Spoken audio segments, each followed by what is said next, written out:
देवी भागवत महापुराण। देवी भागवत महापुराण सुनने वाले सभी बंधुओं को पूर्ण चंद्र पांडे का सादर नमस्कार।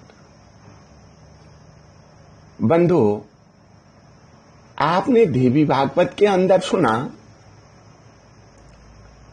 मां भगवती आदि शक्ति ब्रह्मा विष्णु महेश को अनेक दिव्य लोकों में ले गई और वहां की व्यवस्था उन्होंने सब दिखाई उनको। एक लोक में विष्णु जी थे, दूसरे में शंकर भगवान थे, तीसरे में ब्रह्मा जी थे। अलग अलग ढंग से सबका शासन चल रहा है, व्यवस्था हो रही है। और तीनों देवता इन लोकों को देख करके बड़े विस्मित हुए, चकित हो गए कि ब्रह्मा विष्णु महेश तो हमें सामने खड़े हैं, विमान पर आ रहे हैं, घूमने आ रहे हैं, लेकिन ये कौन बैठे हैं? ये कौन से ब्रह्मा है, कौन से विष्णु हैं जो इस सृष्टि का इस तरह से हिसाब किताब कर रहे हैं? और उन आदिशक्ति ने ब्रह्मा विष्णु महेश को एक स्त्री के रूप में बना दिया और बोला जो मैं हूं वही आप हैं, जो आप हैं वही मैं हूं, और मैं इस सृष्टि को बना रही हूं, बिगाड़ रही हूं, सब कुछ मैं ही कर रही हूं।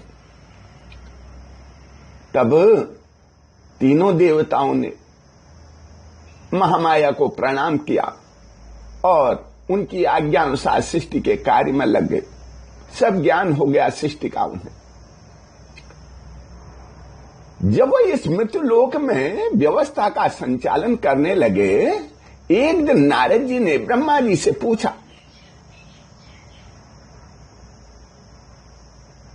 ब्रह्मा जी, हे पिताजी, आप तो आद्य अविनाशी निर्गुण शक्ति का अनुभव कर चुके हैं, बताओ, मुझे तो बताओ कैसे सृष्टि बनती है? तब ब्रह्मा जी ने कहा, हे नारद जी, ये जो सृष्टि बन रही है ना, निरुण रूप में, इसका कोई रूप नहीं है, इसे आप जो है आंखों से नहीं देख सकते। जब रूप रंग है ही नहीं तो आपकी दृष्टिगोचर कैसे होगी?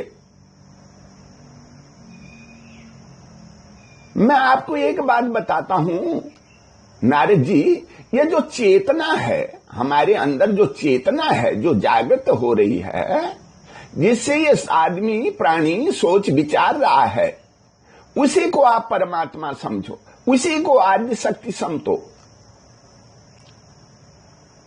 और ये तेजस स्वरूप परमात्मा जो है विभिन्न प्राणियों में, चाहे जल का हो, थल का हो, नभ का हो, कोई भी प्राणी हो, उन सब में विराजमान है।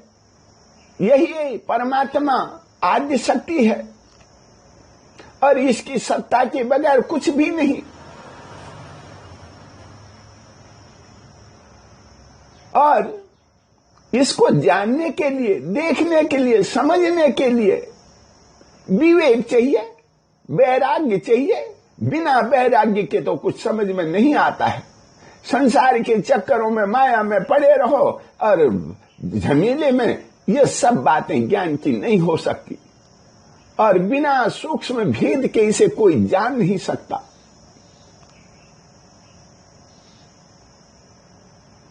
भला कोई सगुण प्राणी निर्गुण ब्रह्म को देख सकता है, उसका साक्षात कर सकता है? नहीं, कभी नहीं कर सकता। यह तो त्रिगुणात्मक शक्ति है, गुणों की शक्ति है। और तुम्हें जो है कि सगुण ब्रह्म की आराधना करनी चाहिए, क्योंकि तुम सगुण हो। सगुण ब्रह्म की आराधना करो तो तुम्हें सब कुछ पता लग जाएगा। ब्रह्मा जी की बात सुनकर के नारद जी ने पूछा, ये त्रिगुणात्मक तीन गुण कौन कौन से हैं?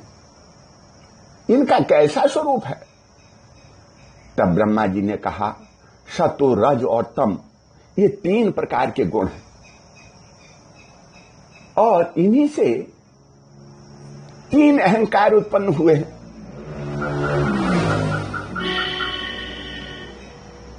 हे नारद जी, आप जिज्ञासा बस सुनना चाहोगे तो मैं आपको बताता हूं। तीनों अहंकार ही तीन शक्तियां हैं। वे शक्तियां हैं ज्ञान शक्ति, क्रिया शक्ति और अर्थ शक्ति के नाम से। ये सब जानते हैं इनको। ज्ञान शक्ति कैसी है? जानकारी है किसी चीज के बारे में। सात्विक अहंकार से ज्ञान शक्ति की उत्पत्ति होती है और क्रिया शक्ति का राजस अहंकार से, और द्रव्य शक्ति जो है तामस अहंकार से संबंध रखती है।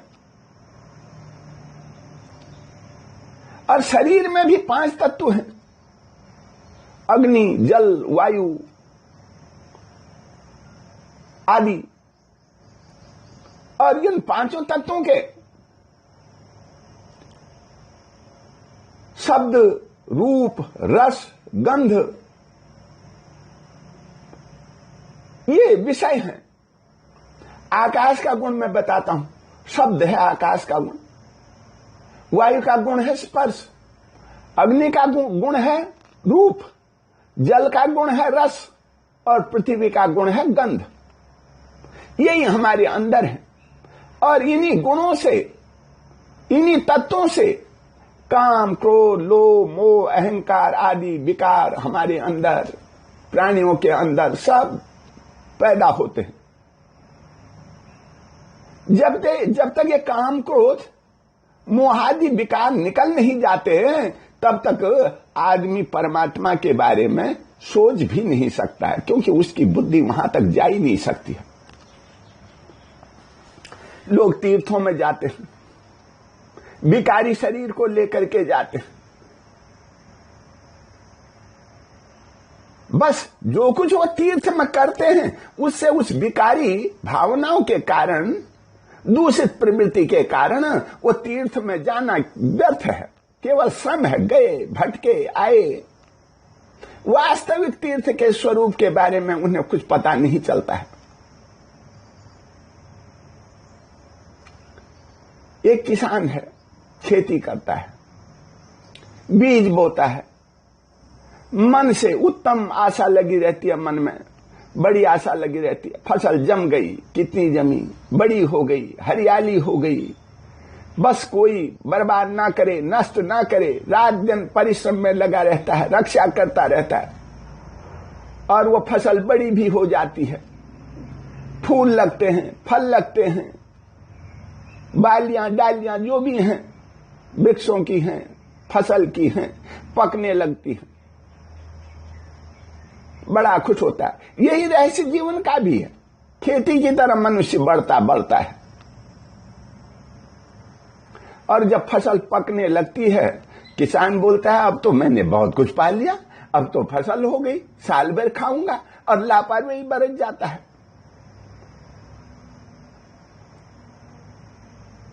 लापरवाही बरती नहीं, बस बनी बनाई पकी पकाई फसल में आए जंगली जानवर और सारा खेत जो है चर डाला, पांव से कुचल डाला, रौंद डाला, बर्बाद हो गई फसल। कितनी बड़ी मेहनत की थी। बेचारा ग्रस्त तो निराश होकर बैठ जाता, हाय मेरे साथ ही क्या हुआ। और ऐसे ही जो अज्ञानी मनुष्य दूसरों की देखा देखी तीर्थों में चले जाते हैं, घूमने के लिए चले जाते हैं, फोटो खिंचाने के लिए चले जाते हैं, मौज मस्ती के लिए चले जाते हैं, तीर्थों का फल उन्हें नहीं मिलता है। और उन्हें तो उधर जाकर के सारा ये आना जाना, खर्चा करना, परेशानियां, रास्ते की, गर्मी की, जाड़े की, बस दुख ही उठाना पड़ता है, क्योंकि वो लापरवाही बरतता है और जिस मकसद से उसे तीर्थ में जाना था नहीं जा पाता।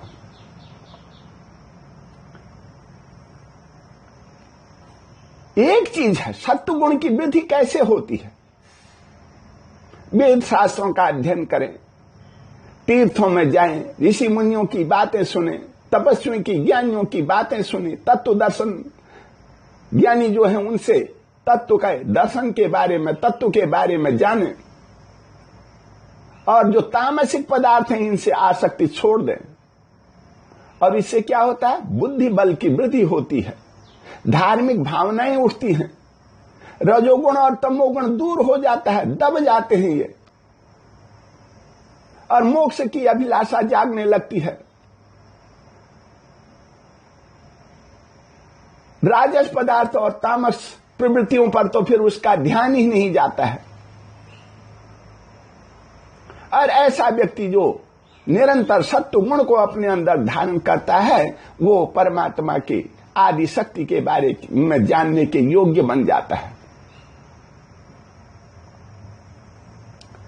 और जो आदमी लालची होता है, ढोंगी होता है, वहां रजोगुण की वृद्धि हो जाती है, और वो रजोगुण से युक्त व्यक्ति राजसी ठाट बाट भोगने की इच्छा रखता है। चाहे अच्छाई कमाई से ना मिले, चोरी तब भी करेगा,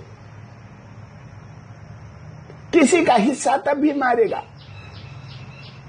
राजपद के लिए, नाम दाम के लिए बड़े बड़े छल प्रपंच करेगा, जैसा है भी नहीं तो भी अपने आप को दिखाने की कोशिश करेगा, और वो इन्हीं चीजों में भटक जाता है। जीवन थोड़े दिनों का चला जाता है। जो अगर किसी व्यक्ति का तमोगुण बढ़ गया, तमोगुणी है, तो वो तो वेद शास्त्र धर्म और ज्ञान आदि की ओर ध्यान ही नहीं देता और इन पर विश्वास ही नहीं करता, और मन में तामसी वृत्ति को लेकर के वो धन का अपव्यय करने लग जाता है, परिवार वालों से, मित्रों से, बंधु बांधवों से संबंध खराब कर देता है, और बैर का, दुश्मनी का बीज बो देता है। अपने लिए भी सारी जिंदगी की दुश्मनी, बच्चों के लिए भी, बच्चों के बच्चों के लिए भी। कहते हैं तेरा बाप तो बड़ा दुष्ट था भाई, तेरे साथ हमारा कोई संबंध नहीं। ऐसे व्यक्ति को कहीं कोई शांति नहीं मिलती। ये तीनों गुण एक साथ रहते हैं। ऐसा नहीं है कि जहां सत्व होगा वहां तमोगुण नहीं होगा। ये सम्मिलित रहते हैं, एक ही व्यक्ति के अंदर रहते हैं, लेकिन गुणों की कौन किसकी वृद्धि करता है, ये उस मनुष्य के ऊपर, उस आदमी के अंदर की शक्ति बताती है। मैं आपको एक सुंदर युवती की दास्तान बताता हूं। कैसी है वह सुंदरी स्त्री? लज्जा भी करती है, शर्म भी करती है, सबके साथ मधुर व्यवहार भी करती है, नम्रता से बोलती भी है, सबका आदर सम्मान भी करते हैं, सब गुण में उसमें विद्यमान है। धर्म शास्त्र के अनुसार उसको काम शास्त्र की भी पूर्ण जानकारी है। अपने सद्व्यवहार से, हाव भाव से पति को बहुत प्रसन्न रखती है। उसका पति भी बहुत खुश है। साथ साथ में उसके माता पिता भी हैं, भाई बंधु भी हैं। उनके साथ वही स्त्री सद्व्यवहार भी करती है, सेवा करती है, पांव दबाती है, भोजन बनाती है, सबके बर्तन भी धोती है, और बड़ों की सेवा, छोटों का पालन, छोटों की देखरेख निरंतर लगी रहती है।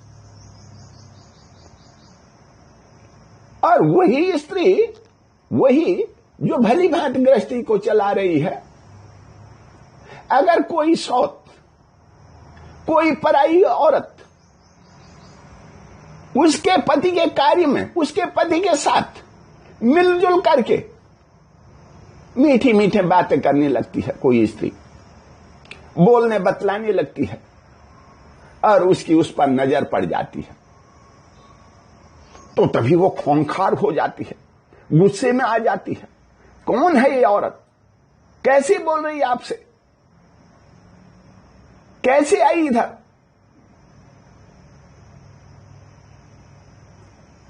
और वो उस स्त्री के साथ जो है कि बड़ा क्रूर व्यवहार करती है, कहीं मेरे पति को अपने जाल में फंसा करके मेरी गृहस्थी को बर्बाद ना कर दे।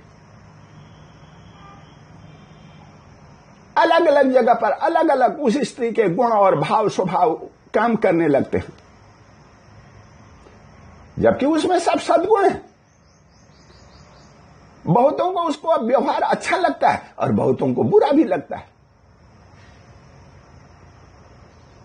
चोर है, दुष्ट है, आतताई लोग, बड़े झगड़े झमेले करते हैं, राजा उनको दंड देता है, पकड़े जाते हैं चोर, पुलिस वाले पकड़ लेते हैं और दंडित करते हैं, जेल में बंद कर देते हैं। साधु पुरुषों को, अच्छे लोगों को बहुत खुशी होती है कि फलाना फलाना डाकू, गुंडा, चोर, कातिल पकड़ा गया, अब हमें जो है कि निश्चिंत रहना चाहिए इस गांव में, इस शहर में, अगला पकड़ा गया है, अब कोई बर्बादी नहीं होगी। लेकिन जो उसके मित्र हैं, जो उस चोर के सहयोगी हैं, वो बहुत क्रोधी हो जाते हैं, पुलिस पर आक्रमण कर देते हैं, राजा को बुरा भला कह देते हैं, न्याय नहीं किया, अन्याय किया। ये बड़ा विचित्र स्वभाव है। एक की बढ़ाई भी हो रही, एक की बुराई भी हो रही है उसी भी व्यक्ति की। अगर ये तीनों गुण मिलकर के काम करते हैं तो एक नई सृष्टि की उत्पत्ति हो जाती है, तीनों गुण मिले हुए। और ये पांचों तत्व हैं, उनके विषय हैं, और ये तीन गुण हैं, इनका परस्पर सम्मिश्रण होता है तो ये नई किरण को, नई ज्योति को पैदा करते। बताऊं आपको कैसे? आपने दीपक देखा होगा, जलता हुआ दीपक। क्या है उसमें? तेल है, बत्ती है और माचिस की चिंगारी है, आग है। ये तीनों चीज विधर्मी है, एक दूसरे से मेल नहीं। तेल का कपड़े से क्या मेल, आग का तेल से क्या मेल, कभी मिले नहीं, कभी साथी नहीं। ये परस्पर एक दूसरे के दुश्मन हैं, विरोधी हैं। जब ये तीनों विरोधी बत्ती, तेल और लौ आपस में संयोग करके एकत्र होते हैं तो एक नए प्रकाश को जन्म देते हैं। एक लौ बन जाती है, ज्योति बन जाती है, उजाला बन जाता है, और वो किरण सबको चमकाती है, अंधेरे को मिटा देती है, एकदम मिटा देती है। और जो लौ है, यही लौ हमारे शरीर के जो तत्व हैं, गुण हैं, उन्हीं के अनुसार हमारे अंदर जल रही है। और उसी तत्व के, उसी लौ के हिसाब से, उसी आग के हिसाब से मनुष्य बोलता है, बतलाता है, चलता है, भोजन पचाता है। और जो वो शक्ति है जो ये सब कर रही है, उसी का नाम है महामाया।